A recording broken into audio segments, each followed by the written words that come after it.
vous le présenter. Voilà. Merci d'être présent. Merci. Madame le maire, Monsieur le Président, Mesdames, Messieurs, pardon. Madame le maire, Monsieur le Président, Mesdames, Messieurs, merci bien sûr de votre invitation. Je crois qu'il faut prendre le micro très près pour être entendu. Comme ça, vous ne m'entendez pas. Voilà. Merci de cette invitation à votre Assemblée Générale de l'Association Défendons Picorinck. Comme vous l'avez fait en 2008, vous avez sollicité la parole des candidats pour savoir ce qu'ils envisageaient sur l'avenir, le devenir de Picorinck. Je crois qu'en 2008, j'avais dit qu'il n'y avait pas d'homme providentiel ou de femme providentielle, qu'on n'avait pas de baguette magique pour traiter le quartier de Picorinck, parce que c'est une histoire déjà ancienne et qu'il y avait eu, je dirais, un historique difficilement corrigible, encore que on pouvait peut-être faire des choses, et je vais essayer de vous les dire. Alors, ce que je voudrais vous dire, c'est que nous aussi, dans notre liste, on a des gens, je dirais, intéressés par la vie du quartier. Et j'ai notamment dans mon équipe une personne, pas des moindres, qui s'appelle Gérard Moncé, qui connaît très bien le sujet, qui est un ancien conseiller municipal averti, reconnu par ses compétences, et qui était d'ailleurs l'un des premiers membres de la CLIS en 1999. Donc c'est quelqu'un qui est connaisseur du sujet, et je peux vous dire que c'est un sujet, bien entendu, qui est rentré dans nos préoccupations, dans l'élaboration de notre programme, qui sera diffusé dans le courant du mois de février. Alors, donc, ça c'est quand même important que vous le sachiez, c'est pas, je dirais, une intervention purement électoraliste ou purement, je dirais, circonstancielle. C'est un sujet de préoccupation. Picorinck est un sujet de préoccupation pour tout le monde, mais pour la liste Union pour Péménade que je représente. Alors, ce que nous savons tous, c'est que, évidemment, Picorinck, c'est un point noir, depuis longtemps, et que si nous avons vos suffrages, eh bien nous essaierons de faire de Picorinck non plus un point noir, mais un point vert, en tout cas le plus vert possible. Alors, je voudrais quand même vous rappeler, avant de vous dire ce que nous envisageons, quelles sont nos idées, je voudrais quand même vous rappeler qu'en 2008, j'avais dit ici et là, qu'il y avait une alternative possible, même si les choses étaient déjà bien engagées. Il y avait une alternative possible avec, je dirais, avec une volonté et avec une décision politique.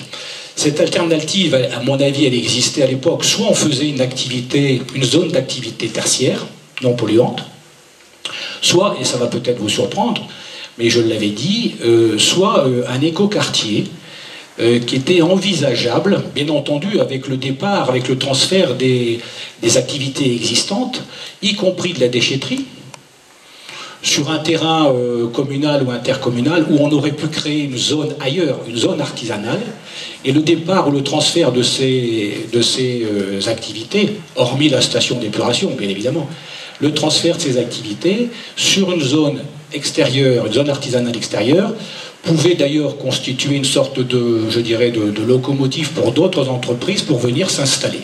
Donc il y avait, à mon avis, une alternative possible à saisir, notamment avec le départ de Veolia.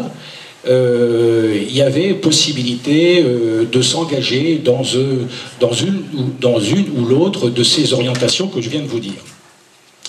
Aujourd'hui, depuis 2008, la mairie a fait des choix, ou plutôt n'a pas fait de choix, parce que je vous dis que sans faire de la politique polémique, encore qu'on est en campagne électorale et donc on peut quand même se dire aussi un certain nombre de choses, je pense que la mairie n'a pas fait ce qu'elle a envisagé de faire. Souvenez-vous, en 2008, Madame Brousteau écrivait avec son association qu'il fallait désenclaver à plus ou moins long terme le secteur, avec une réflexion et une vision d'ensemble. J'ai là le papier qui a été signé par Mme Brousteau en 2008, donc c'est tout à fait vérifiable. Désenclaver à plus ou moins long terme, avec une vision, une réflexion d'ensemble. Et puis il y avait aussi comme proposition peut-être de prolonger la zone artisanale, de geler les terrains et de valoriser la colline. Mais je dois dire que ces orientations, ces réflexions, elles n'ont rien donné, puisque le constat que nous faisons aujourd'hui, c'est que cette zone, qui n'est peut-être plus tout à fait une zone de non-droit, reste quand même une zone de laisser-faire. Alors, Monsieur le Président, Mesdames, Messieurs, vous avez noté dans votre bilan 2013, c'est la fin de... Non, c'est pas vrai. Non, parce que j'ai encore pas mal de choses à vous dire. C'est une zone qui n'est peut-être plus une zone de non-droit, mais ça reste quand même une zone de laisser-faire. Et même s'il y a eu des progrès, tant mieux, grâce à vous d'ailleurs, grâce à votre association, parce que vous êtes pugnace. J'en profite d'ailleurs pour vous féliciter de toutes les actions que vous menez, ce qui prouve qu'on peut, quand on est impliqué en tant que citoyen, on peut être acteur de la vie politique, de la vie publique. Et donc, vous avez, grâce à votre action, grâce à votre pugnacité, vous avez fait évoluer les choses, tant auprès des institutions qu'auprès des professionnels. Et, sans faire la liste, mais vous avez noté des améliorations routières. Encore que, je dois dire que la présence de ralentisseurs ou de rétrécissement n'est pas toujours la solution, la meilleure solution, ça peut aussi poser des problèmes. Vous aviez noté, je dirais, un allègement du trafic des poids lourds. Je dois vous dire, parce que j'ai rencontré les industriels, les chefs d'entreprise, que la circulation des poids lourds, des semi-remorques, elle ne va pas s'arrêter. J'ai rencontré le patron de Bioassainissement, j'ai rencontré les patrons des sociétés qui vont s'installer, j'ai rencontré le patron de la charpenterie qui va s'agrandir. Ça veut dire une augmentation des semi-remorques. Ça c'est certain, c'est inévitable, parce qu'on a donné des permis de construire et à des sociétés qui vont avoir une activité qui va générer de la circulation. Alors bien sûr, il y a eu d'autres progrès, et c'est tant mieux pour vous, hein, c'est la cessation des activités de broyage, c'est l'arrêt de la serre, parce qu'il y avait eu des progrès d'ailleurs sur le fonctionnement de la serre, puisque il y avait eu des améliorations techniques qui avaient réduit considérablement les nuisances olfactives. Aujourd'hui, comme vous le savez, la serre est à l'arrêt. Je ne sais d'ailleurs pas pourquoi elle est à l'arrêt. Elle est à l'arrêt pour des raisons matérielles, techniques, politiques, électorales, je n'en sais rien, elle est à l'arrêt. Ce qui n'est quand même pas sans conséquence, pas pour le quartier, encore que, c'est que le transfert des boues nécessite donc de la circulation, provoque de la circulation, provoque, je dirais, des dommages à l'environnement, et aussi des surcoûts. Ça nous intéresse aussi en tant que citoyens, et pas seulement en tant que résidents de Picourninck. Alors, des améliorations, il y en a eu. Il y a encore des inconvénients, et vous les vivez, hein, vous les vivez journellement, avec les dépôts sauvages. Tout à l'heure, quand je suis rentré, il y avait une photo sur les dépôts sauvages, et avec des routes encombrées. Bon, il y a un certain nombre d'inconvénients que vous avez listés, que vous connaissez, puisque vous y vivez, et je ne vais pas les rappeler. Ce que je veux dire, c'est que s'il y a eu des améliorations incontestables, grâce à vous, grâce à la mairie qui a fait aussi son travail, grâce aux industriels, grâce aux entrepreneurs, parce que je pense que c'est collectif, il y a eu des améliorations, mais ce que je regrette dans ce dossier, c'est qu'il n'y a pas eu de pilotage stratégique. Je vous disais tout à l'heure qu'on est passé d'une zone de non-droit à une zone de laisser-faire. Moi, je pense qu'aujourd'hui, telle qu'elle est, la zone qui n'est plus une zone de non-droit, mais qu'une zone de laisser-faire, je pense qu'il n'y a pas eu de, comment dirais-je, de vision d'ensemble, d'organisation. Et les permis de construire qui ont été accordés depuis 2 ans à ces sociétés n'ont pas été assortis, je dirais, d'un plan de règlement de zone. Il n'y a pas un plan de lotissement. En tout cas, il n'est pas connu, et s'il est connu, il n'est pas appliqué. Et donc, on a l'impression que les sociétés qui s'installent, elles s'installent, je ne veux pas dire à leur gré, mais sans intégration dans un plan cohérent, dans un plan d'aménagement. J'en profite pour parler du PLU, puisque vous avez écrit, Monsieur le Président, sur votre site que le PLU était déjà opposable. Non, Monsieur le Président, le PLU n'est pas déjà opposable, parce que le PLU n'existe pas. Et puis, je me permets de rappeler aussi, même si c'est un peu technique, que le PADD, qui est donc la préfiguration, le préalable du PLU, ne contient rien sur le Picourninck. Les fiches du PADD disent d'ailleurs que la zone est saturée, et nous savons qu'elle ne l'est pas. Alors, une fois ces constats faits, que ferons-nous demain si vous nous apportez vos suffrages? Eh bien, demain, c'est plus hier. Hier, je vous disais, il y avait peut-être une alternative entre l'écoquartier ou la zone d'activité tertiaire. Je crois que là, avec la délivrance des nouveaux permis de construire, on s'est engagé dans une zone semi-artisanale ou semi-industrielle, comme on voudra. Alors il reste, heureusement, il reste des terrains, il reste l'emprise Veolia. J'en profite pour vous dire qu'après avoir rencontré les chefs d'entreprise dont je vous ai parlé, la zone attire. La zone attire, vous avez parlé tout à l'heure de votre interlocuteur là, pour les déchets hospitaliers, la zone attire. Et malgré les difficultés routières, malgré le réseau inadapté, je veux dire, les entreprises s'installent. Ceux que j'ai rencontrés nous ont dit ça ne nous a pas gêné que ce ne soit pas facile d'accès. Ça ne nous a pas gêné. Pourquoi? Parce que, un, il y a du terrain qui n'est pas facile à trouver autour de Grasse, que le terrain il est moins cher, et que par conséquent, là, il y a, je dirais, si on ne met pas en place un règlement, une gestion vraiment étroite et directive par la commune, on peut avoir tout et n'importe quoi. Alors, qu'est-ce qu'on peut faire?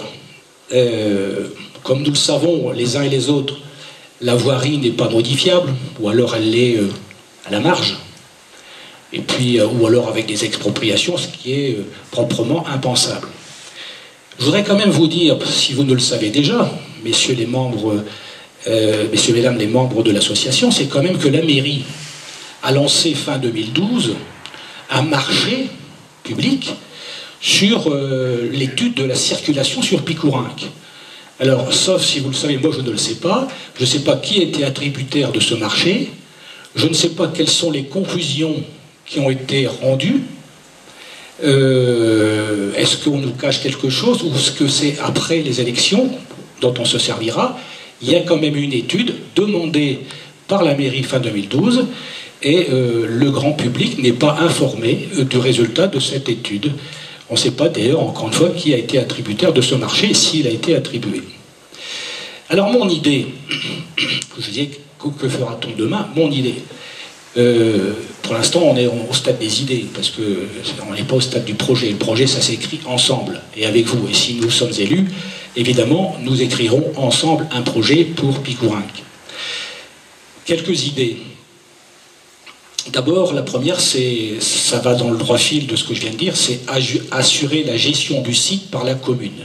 Faire en sorte qu'il y ait un pilotage par la commune de cette zone, avec un règlement de zone, avec un plan d'aménagement. Ça, c'est la première idée. Ça n'existe pas à l'heure actuelle. Je vous disais, on a l'impression que les sociétés s'installent comme ça à leur gré, sans qu'il y ait, je dirais, un régulateur ou un plan d'aménagement de la zone. La deuxième idée, c'est de concilier le développement économique et l'habitat résidentiel. La troisième idée, c'est de penser, bien entendu, Pickourinck aussi à l'échelle de la commune. Je pense qu'un candidat maire ne peut pas raisonner uniquement par et pour le quartier. Le quartier fait partie de la ville. Et les habitants, d'ailleurs, font aussi partie de la ville. Donc résoudre le problème, il faut résoudre le problème du quartier, mais il faut aussi penser au niveau de la commune. Essayer de marier, je dirais, de concilier, je vous disais, le développement économique et l'habitat résidentiel. Alors moi, ce que je propose, enfin, dans les idées que nous avons dans ma liste, c'est à côté de cette zone semi-artisanale, semi-industrielle, qui est de fait, qui est créée de fait, c'est de créer un parc d'activités tertiaires dans lequel on pourrait avoir, je dirais, des installations de type stockage d'archives, pourquoi pas stockage pour nos artisans qui manquent de place, parce que souvent les artisans dans notre ville sont installés dans leur domicile et se servent de leur garage ou des extensions plus ou moins précaires pour abriter leur matériel. On pourrait faire venir de la micro-entreprise, de haute technologie, des maisons des entreprises, un call center, des locaux d'archives privées, je vous disais à l'instant. Donc un parc d'activités tertiaires, qui n'est pas du tout polluant et qui ne génère pas de trafic de poids lourds, si ce n'est bien entendu l'activité des véhicules légers. Monsieur Delomez, il vous reste 5 minutes. Voilà. Merci, j'ai fini. Dans la 5e idée, c'est bien entendu d'impliquer la communauté d'agglomération. Comme vous le savez, nous sommes en communauté d'agglomération depuis le 1er janvier. Il faut absolument qu'on soit pugnace là-dessus, qu'on force Grasse, qui est aussi propriétaire, je dirais, de la moitié de la voirie, du chemin des Bords-les-Adrets, forcer Grasse à s'intéresser à ce quartier. Jusqu'à maintenant, Grasse en est complètement désintéressé. Et je rappelle d'ailleurs que le développement économique est une compétence de la communauté d'agglomération.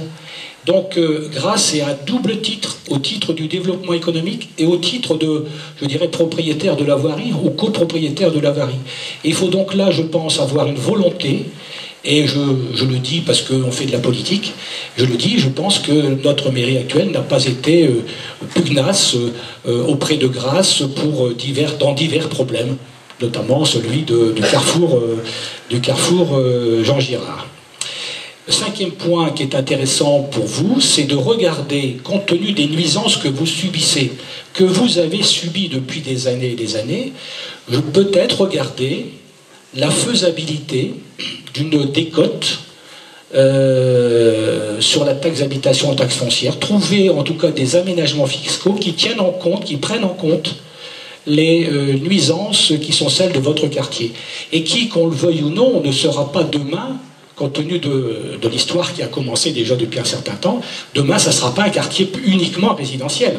Ce sera un quartier mixte, avec de l'activité économique, bien entendu, comme c'est déjà le cas, et puis avec de l'habitat. Donc, il faudra essayer de concilier tout ça. C'est sûr que Picorinck est un quartier plus exposé que d'autres aux nuisances artisanales ou industrielles. Peut-être qu'on pourrait peut-être en tenir compte, je vous dis, dans les évaluations, notamment dans les valeurs locatives.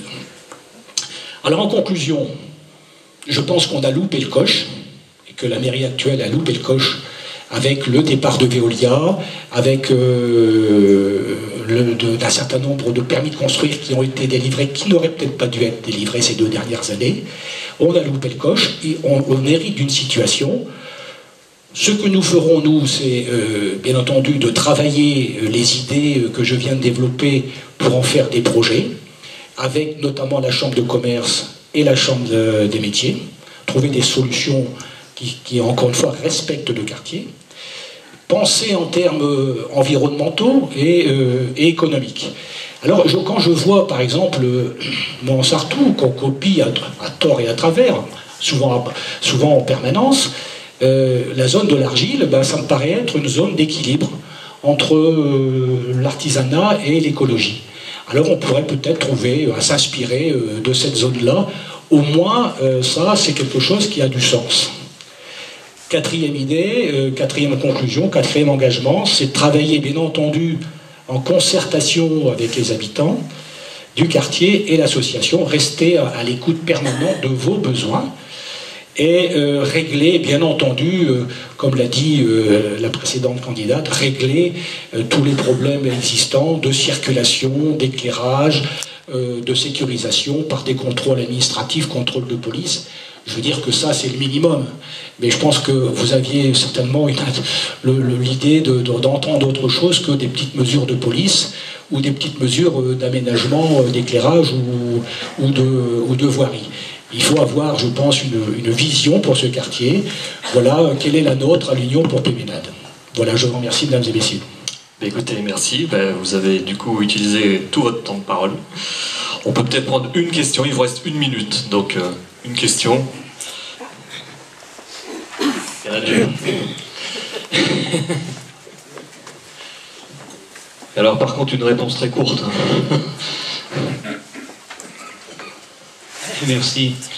Ce n'est pas une idée déraisonnable que de penser à mettre de la cohérence dans l'aménagement de la zone de Picorinck. De le mettre de la cohérence signifie par conséquent effectivement un plan, bon, mais ça signifie aussi probablement un contrôle Alors la vraie question, parce que l'idée est raisonnable, mais elle n'est pas vraiment neuve non plus, hein. Mais la vraie question, c'est comment vous feriez pour parvenir effectivement à cet objectif? Quel système de contrôle et de cohérence vous pensez? Et quelle est l'idée? Et quel est le moyen d'action? S'agissant des problèmes de circulation, des problèmes qui relèvent, je dirais, de la voirie, proprement dite, bon, bah là, il y a les contrôles administratifs, il y a les contrôles de police, il y a une panoplie de moyens, hein, ça c'est facile. Peut-être pensez-vous davantage au règlement, je dirais, de lotissement, ou mais comment dirais-je, dans le POS. Dans le POS, il y a toutes les questions, il y a toutes les réponses, si j'ose dire. Et dans le POS, il est prévu que lorsqu'on lotit quelque chose, eh bien, on met en place un règlement qui comment dirais-je, prévoit les aménagements, les implantations, la circulation. Enfin, le POS est la réponse à votre question, Monsieur Coinel.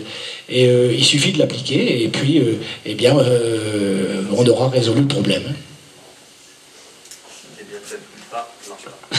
Ben, très bien, on vous remercie. Merci.